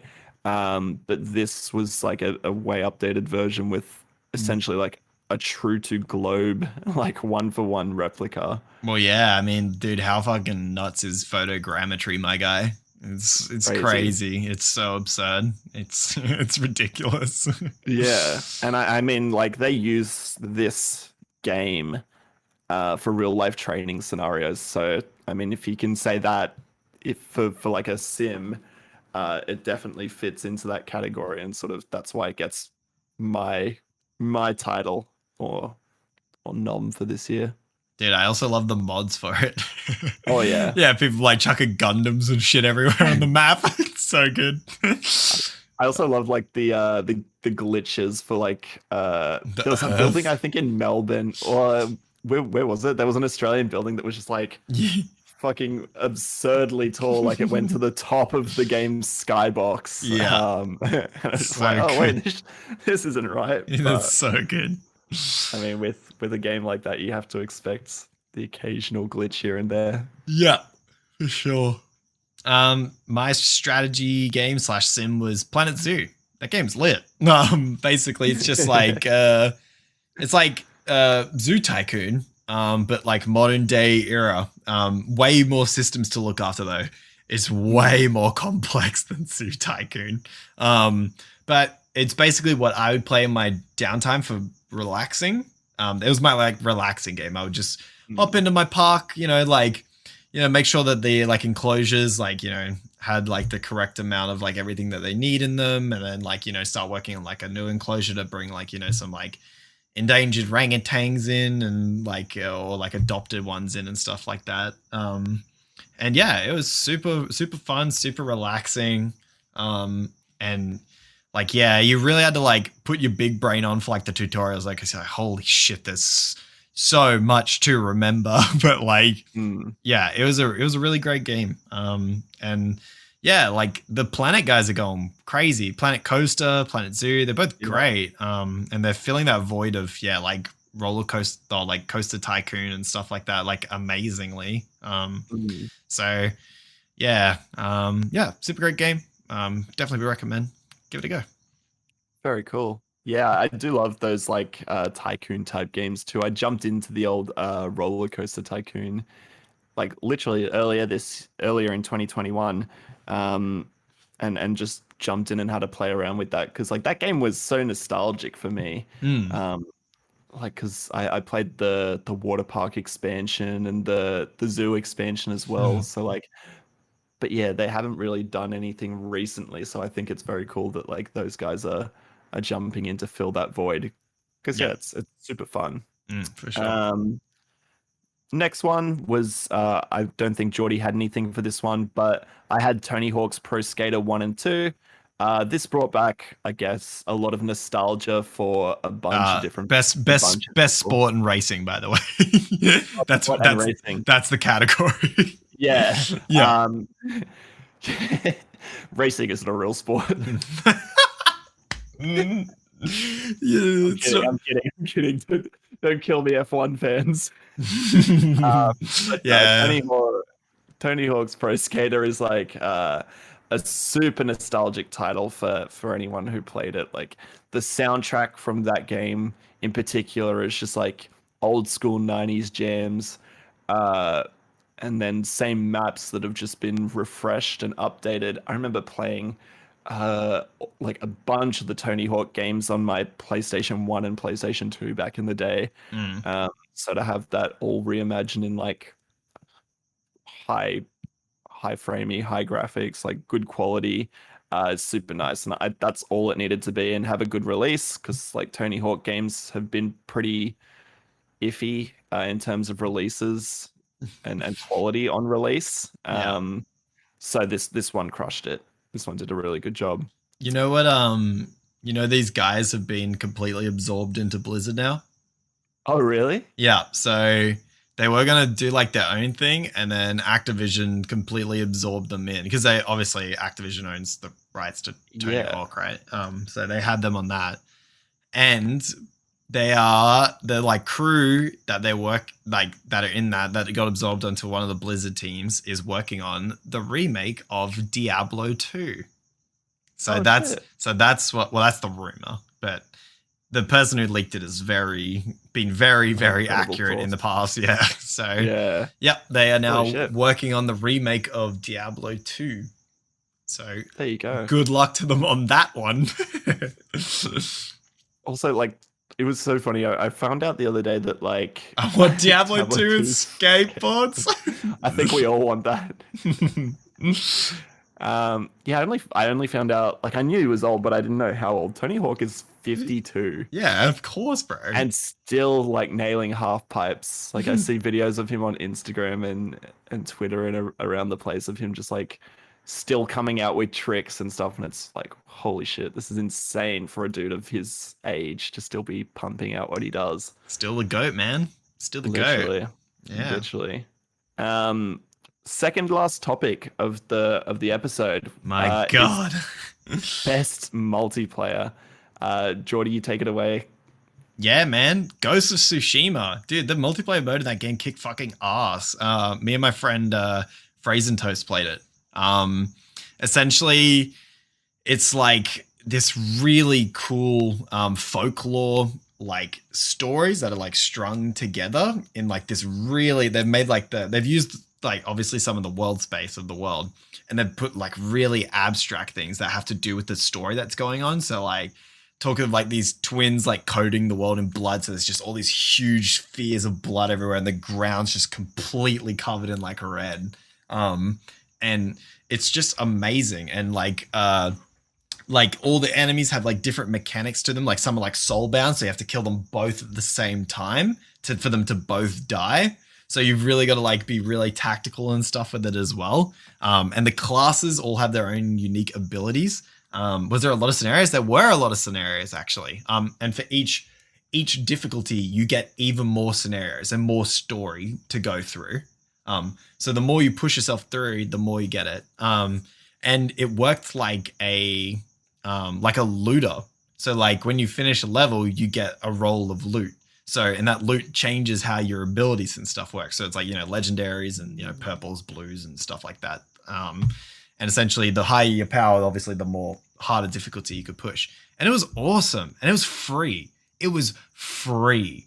That's the craziest shit ever, man. I played it. I was like, bruh, standalone, dude, I would have bought this for $30. You could have just had this as a standalone game. I'd give you $30. Like, or just like, I would have paid for it. This is like a $15 DLC, dude. Like this shit, it was crazy. It was free. I couldn't believe it. Like when we because we'll go back to it, but like when we finished out, I think we finished like all the way through easy, then all the way through like the medium stuff and like a bunch of different game types and stuff within that. But we're like, damn, man, we didn't pay a fucking cent for this. like it's incredible. And the game plays awesome, as you know. And just with the extra like loot systems and the cosmetics you unlock for doing challenges and stuff, it was awesome. It was by far the most fun and most polished multiplayer game for me of last year. Sick. Yeah. Very cool. Mm-hmm. My best multiplayer, it came down. I actually haven't played the Ghost of Tsushima multiplayer, so I definitely need to get on that. But my we can play game, it. We could play it, dude. Yeah. PS5, PS4 can play together. Let's do it. Let's do it. 100%. Let's lock down a sesh. Let's go. But I had Among Us for my best multiplayer game of the year for a bunch of reasons. Again, like it was between a couple of games, like Among Us, Fall Guys, Animal Crossing, I guess to an extent you could consider multiplayer. But yeah, I think Among Us was great. Just like I never knew some of my friends could be such good liars and such good bullshitters with the way that like they did it. And I think you learnt a lot about some people playing that game. But it was a lot of fun, like just fucking with people going around. And it was super quick too. So it's like, even if I only had like a 15, 20 minutes to spare to play a game, I could jump in and do that. I didn't need to invest a whole lot of time. Whereas like there were some games that I played last year and it was like, oh, if I'm only investing 15 or 20 minutes, it's like I'm not doing anything. So I think that was great for that too. Just like quick in and out session. Yeah. But for sure. Moving on to the final topic of this episode of the Game Lounge podcast, we have our Game of the Year. That's right. And I think based on sort of the awards that we've given out throughout the night, these all sort of are very telling and make sense for which ones that we've picked. Yeah. I'll go ahead and say I picked Ghost of Tsushima. I thoroughly enjoyed that game and the experience that I had with it. It was a lot of fun. I'll probably go back and play it at some point, even though I've like finished the story and I have no need, and I've platinumed it. I have no need to go back. I want to go back at some point just to play through it again, like just to experience it, because that game is so phenomenal in the way that it was built, like the combat system, the exploration, the audio, the everything. It was so fun to play. So I think that's why it takes out my Game of the Year. Very cool title. And very well done, Sucker Punch. Yes. Yeah. Good job to those fucking guys. They deserve it. And then mine was Half-Life Alex. Who would have thought? I never thought I'd see the day where a fucking VR game takes out my game of the year. Never in my life. But it's a phenomenal piece of art. And like, honestly, if anybody gets the chance, if they ever get a VR headset, you have to play it. It's just like, it's probably in my top 5 favorite games of all time. It is that good. It's actually like mind-shatteringly good. When you play, it's really hard to explain a VR experience into like to like an audience of people where it's not a large audience. Like for people who do own VR and they're hearing me right now, they're like, yeah, fuck yeah. But like explaining it outside of the context, it's extremely difficult to sell people on it, like why it is. Because you can watch gameplay of it, but you won't get it. Like you'll look at it and go, just kind of looks like if Half-Life 2 with that looked pretty got shoved into like VR.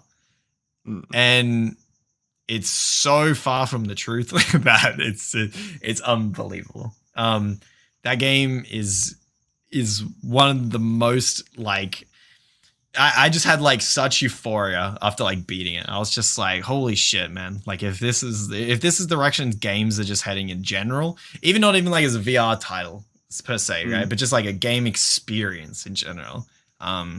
Like, man, it was such a treat. Yeah, I never thought Valve would really ever come back in such a strong fashion.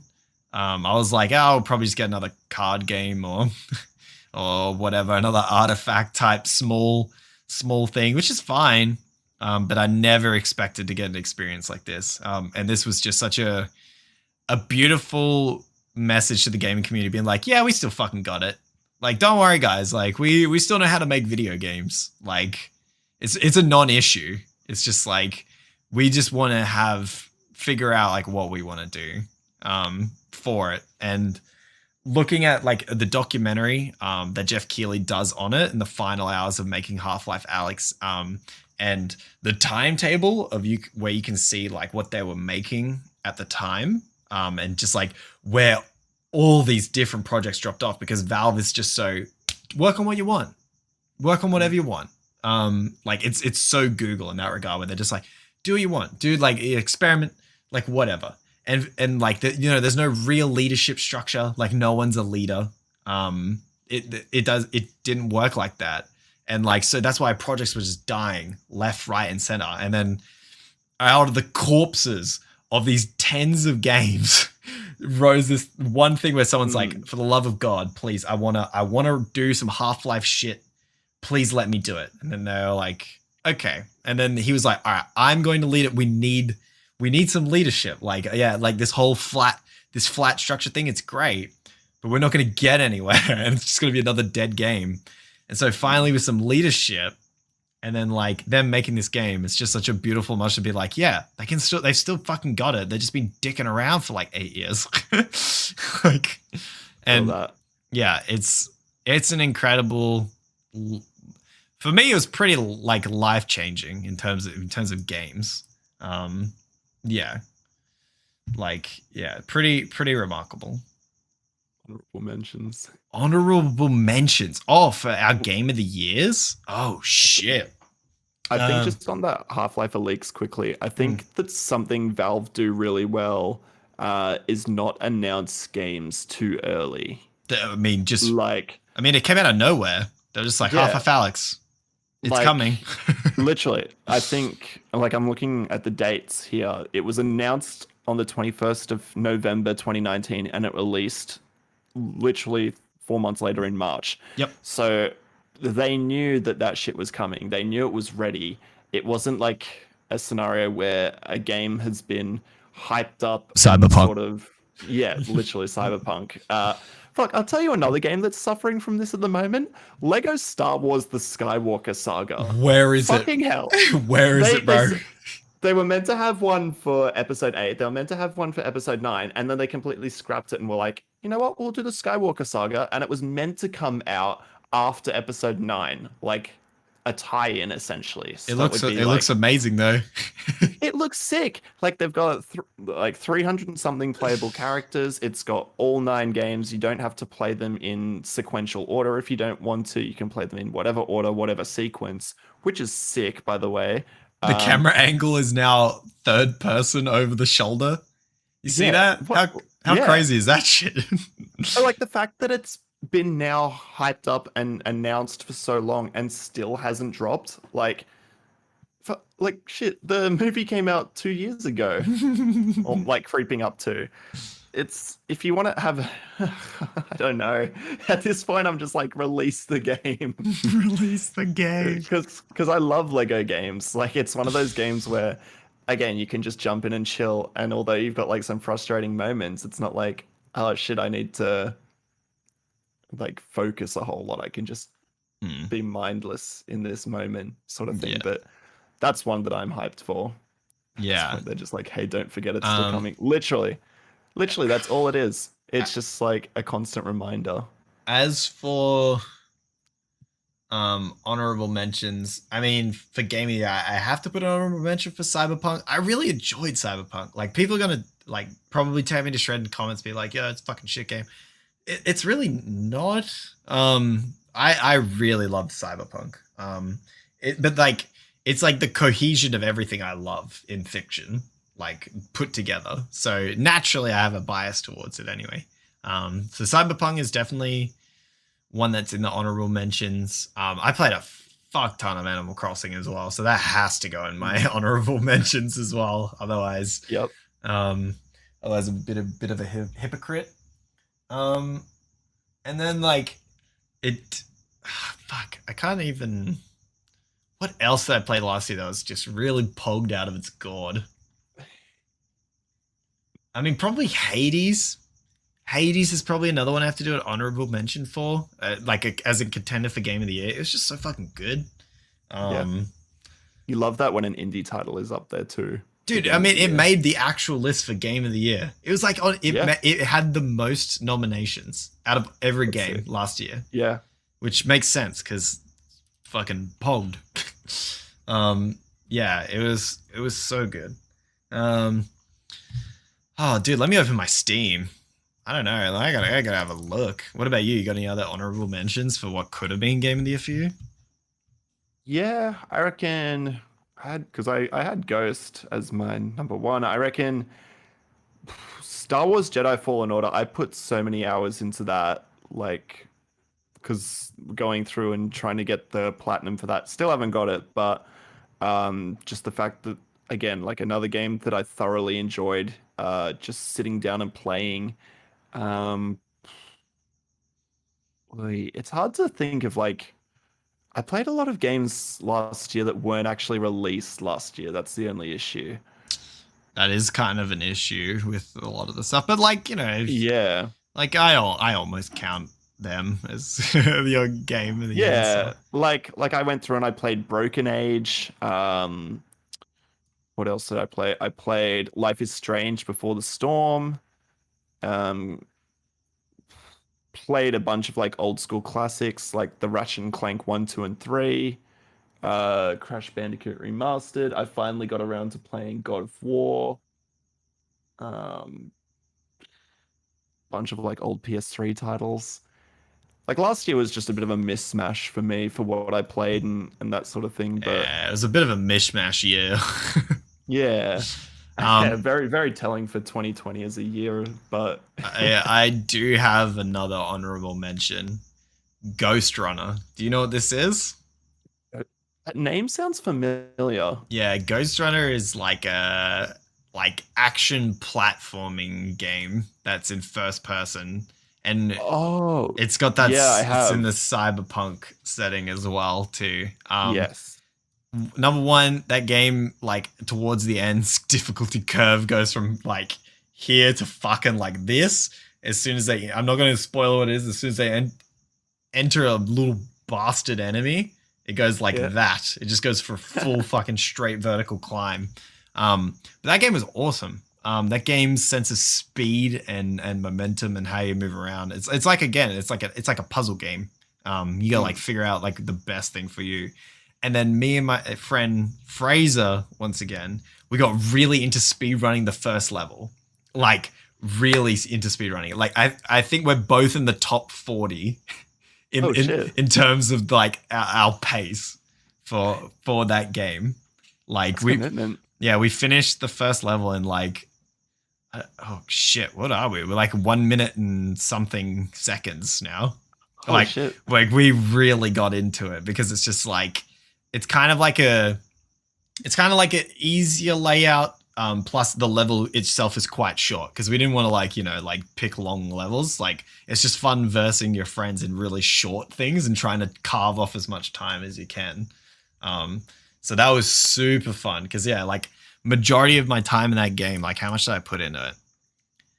Next thing we know, you're going to be on the AGDQ circuit, Jordy. Yeah, don't know about that. Not for one level, brother. Because, yeah, it says I have 8.5 hours of playtime, but that can't be correct. That can't be correct. That would be for, like, oh, maybe it was. It was like maybe I beat the game in 5 hours.